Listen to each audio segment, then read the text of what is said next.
अमृत स्नान किया। पहले दिन तो 1.5 करोड़ लोगों ने संगम में डुबकी लगाई। बॉस आज तो कल वाला रिकॉर्ड भी टूट गया। आज 3.5 करोड़ श्रद्धालुओं ने संगम में डुबकी लगाई है। यानी महाकुंभ के पहले 2 दिन में ही 5 करोड़ से ज्यादा लोगों ने संगम के पावन जल पुण्य पा लिया। एक ही दिन में 3.5 करोड़ लोगों का एक ही क्षेत्र में स्नान करना कोई छोटी बात नहीं। 3.5 करोड़ लोगों की संख्या, भाई भारत में राज्यों की पूरी आबादी 3.5 करोड़ नहीं। देश की राजधानी दिल्ली तक में 3.5 करोड़ लोग नहीं रहते। और आप सोचिए इतने लोगों ने एक साथ डुबकी लगाई है। आप सोच रहे हैं कि मतलब क्या जबरदस्त ये तस्वीर है, क्या जबरदस्त इंतजाम। क्योंकि मोदी योगी की जोड़ी का इंतजाम ऐसा जबरदस्त था कि इतनी ज्यादा भीड़ होने के बावजूद कोई अनहोनी नहीं हुई, कोई दिक्कत नहीं हुई, कोई धक्का मुक्की नहीं हुई। ये नए भारत की ताकत, ये मोदी योगी के गवर्नेंस मॉडल की ताकत। भाई आदमी राशन लेने जाता है, वहां धक्का मुक्की हो जाती है। सिनेमा का जब थिएटर से टिकट लेने जाता था एक जमाने में, भाई वहां पुलिस लाठीचार्ज कर देती थी कई बार। बैंक में नोट बदलने तक के लिए लाइन लगी थी, मगर या उन्हीं की खबरें आ गई। यहां 3.5 करोड़ लोग एक साथ स्नान कर लिए, वो भी मात्र 12 घंटे के अंदर। कोई अनहोनी नहीं, कोई बद इंतजामी नहीं। ये होता है इंतजाम। आज के इस दिव्य दिन की एक झलक पहले देखी, फिर आगे की बात बताऊं।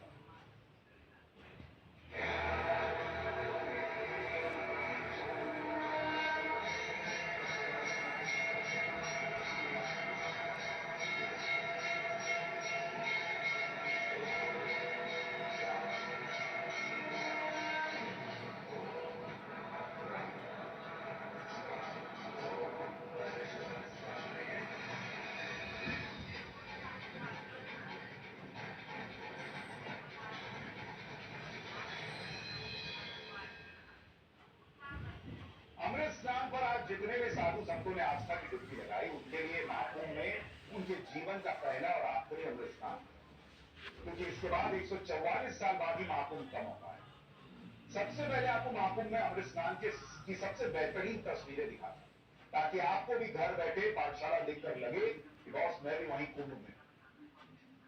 क्योंकि ऐसी तस्वीरें देखिएगा मन गदगद हो जाए। सबसे पहले आप ड्रोन से जो तस्वीरें आई है ये देखिए। हजारों की संख्या में साधु संत अपने अपने अखाड़ों से निकलकर संगम की तरफ जा रहे हैं। मां गंगा से उनके मिलन की अद्भुत बेला। एक बार आप ये पूरा वीडियो देखिए, फिर आगे की बात बताएं।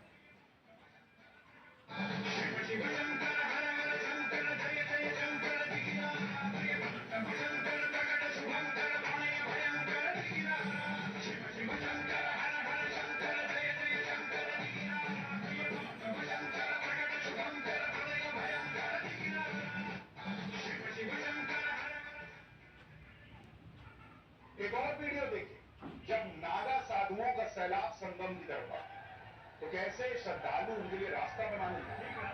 नागा साधुओं के आते ही ऊर्जा का नया संचार हो गया। एक बार देखिए, जब नागा साधु पहुंचे सुबह सुबह कड़ाके की ठंड, क्या माहौल था जरा देखिए।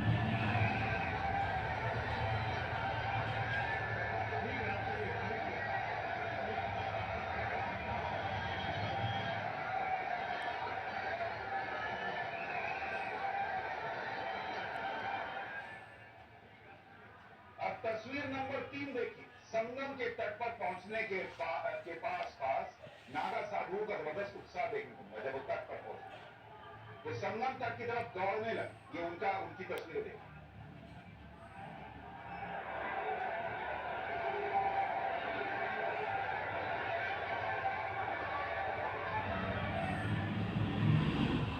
अब एक और वीडियो दिखाता हूं। जब साधु संत ने संगम में डुबकी लगाई तो वहां कैसा माहौल, वो कैसे भक्ति में झूमने लगे, ये उसकी तस्वीरें हैं।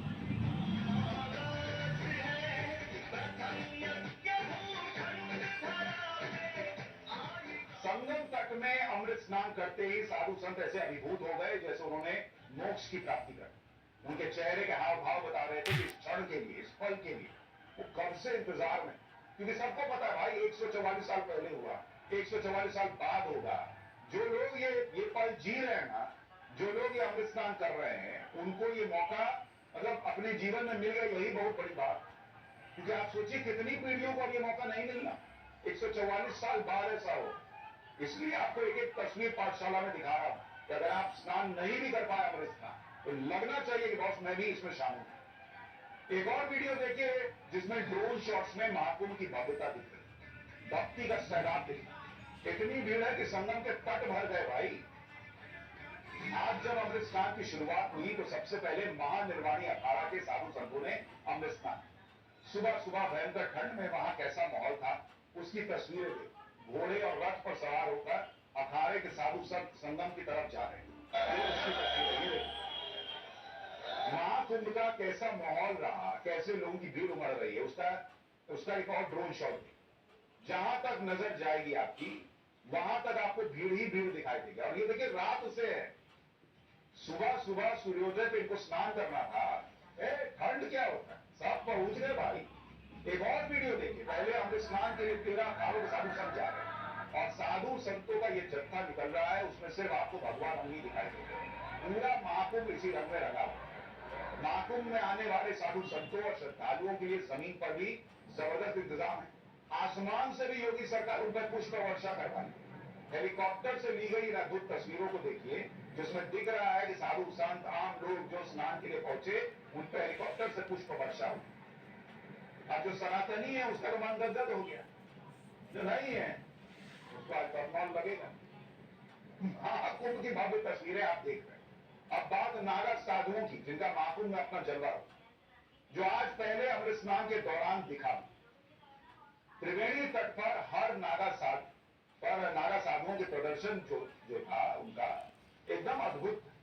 कभी डमरू बजाते हुए, कभी भाले और तलवारें लहराते हुए नागा साधुओं की टोलियां अपनी युद्ध कला का प्रदर्शन करते हुए त्रिवेणी तट की तरफ बढ़ गए। ज्यादातर अखाड़ों का नेतृत्व कर रहे नागा साधुओं का अनुशासन और शस्त्र कौशल वहां मौजूद श्रद्धालु टकटकी लगाकर देख रहे, क्योंकि बहुत सारे लोगों ने ऐसा देखा नहीं।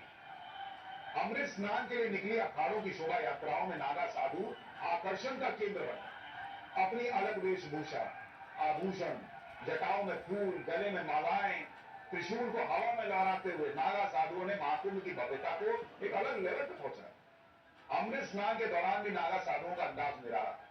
त्रिवेणी संगम में उन्होंने पूरे जोश के साथ एंट्री। कड़कड़ाती ठंड और बर्फ से भी ठंडे पानी में नागा साधुओं की टोलियों ने ऐसे अठेलियां की मानो कोई कठिनाई हो ही नहीं रही, जबकि शरीर पे वस्त्र ना के बराबर। लेकिन इस ठंड में आप सोचिए जो उत्साह था उनका कि महाकुंभ में स्नान करने का।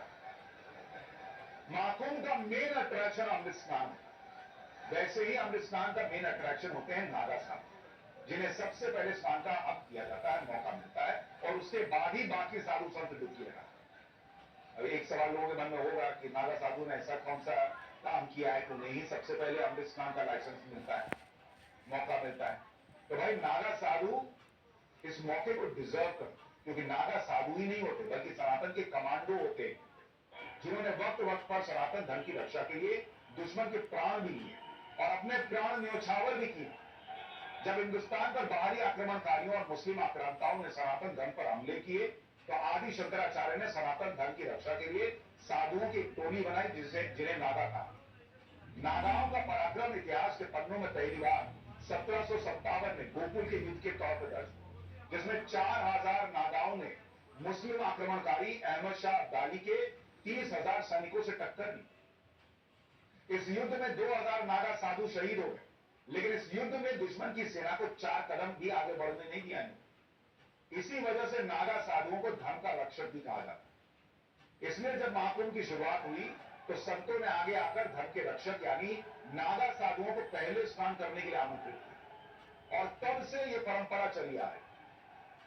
क्योंकि हमारे यहाँ क्या लोग ज्यादा जानकारी रखते नहीं, ज्यादा जानकारी होती नहीं। नागा साधुओं का मैं देखता हूँ लोग मजाक बना, बहुत अपनी परंपरा पे गर्व कीजिए, जानिए पहले उसके बारे में कौन है ये नागा साधु। लेकिन सिर्फ यही एक वजह नहीं है कि उनको पहले स्नान का मौका मिला। नागा साधुओं को पहले स्नान का अधिकार इसलिए भी दिया गया क्योंकि वो भोले शंकर के उपासक और सबसे कठिन जीवन जी। अगर आपको पता चलेगा ना बॉस कि नागा साधुओं का जीवन कितना कठिन होता है, तो अगर बागेश्वर बाबा की भाषा में कहो तो आपकी ठटरी बंद हो जाएगी। नागा साधु ब्रह्मचर्य का पालन करते और सांसारिक सुखों से खुद को दूर रखते। नागा साधुओं का मानना है कि व्यक्ति निर्वस्त्र दुनिया में आता है इसलिए नागा साधु जीवन में कभी कपड़े नहीं पहनते। नागा साधु दिन में सिर्फ एक बार ही भोजन करते हैं और वो भोजन भी भिक्षा मांगकर करते हैं। सोने के लिए भी नागा साधु किसी बिस्तर का इस्तेमाल नहीं करते, बल्कि हमेशा जमीन पर सोते। नागा साधु जीते जी खुद का श्राद्ध और पिंडदान कर देते हैं, जीते जी। नागा साधु अपने अजब गजब मेकअप की वजह से भी लोगों का ध्यान खींचते। आपने आज भी नोट किया होगा, अमृत स्नान के दौरान नागा साधु एक अलग ही रंग में, यही नागा साधुओं की पहचान। जिस तरह हिंदू धर्म में सुहागिन महिलाओं का 16 श्रृंगार करना जरूरी माना जाता है, वैसे नागा साधुओं की जो वेशभूषा होती है वो 16 तो नहीं है, वो 17 श्रृंगार की होती है। इन 16 श्रृंगारों में शामिल होता है या 17 श्रृंगारों में शामिल होता है लंगोट, शरीर पर भस्म, रुद्राक्ष, पैरों में लोहे या चांदी का कड़ा, हाथों का कड़ा, अंगूठी, पंचकेश यानी गुथी हुई जटाएं, कुंडल, काजल, चंदन का टीका, सिर पर मुकुट, फूलों की माला, त्रिशूल, डमरू, चिमटा, कमंडल और डंडा। ये 17 श्रृंगार इनकी वेशभूषा का पार्ट। इन सब चीजों के बिना नागा साधुओं का 17 श्रृंगार पूरा नहीं होता। तो इसलिए मैंने कहा कि पाठशाला में मुझे लगा कि हमारी टीम को लगा कि आपको नागा साधुओं के बारे में जानना चाहिए, क्योंकि ऐसा थोड़ी है कि एक ही पहचाना है तो बिना कपड़े को घूमते हैं। बहुत आसान होता है किसी का मजाक बना देना, और सनातन से जुड़ी हुई चीजों का मजाक तो लोग वैसे ही बनाते हैं। लेकिन आपको ये सब चीजें जाननी चाहिए। हर चीज भगवान शिव से जुड़ी होती है, जैसे वो हर अमृत स्नान से पहले धारण करते हैं। हमारे सहयोगी आशुतोष सिंह ने अमृत स्नान करके लौटे नागा साधुओं से बातचीत की, उसकी तस्वीरें आपको दिखाऊंगा। उन्होंने बातचीत में क्या कहा आज आपको ये भी बताऊंगा। साथ ही आपको अखाड़ों का इतिहास भी दिखाऊंगा। किन्नर अखाड़ा जो है वो क्या है, वो कैसे काम करता है, वो किस तरह से आज उन्होंने अमृत स्नान किया है।